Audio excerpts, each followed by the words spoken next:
Seiring membaiknya perekonomian di Bali pasca pandemi COVID-19, harga properti pun mengalami kenaikan, terutama untuk rumah komersil yang saat ini sudah naik 5–10%.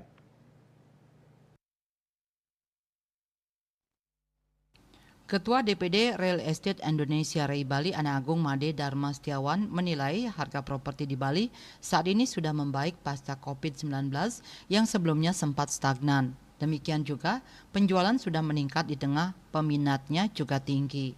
Untuk rumah komersil saat ini harga yang ditawarkan mencapai 800 juta rupiah hingga 2 miliar per unit. Sementara rumah sederhana atau subsidi masih 185 juta rupiah per unit.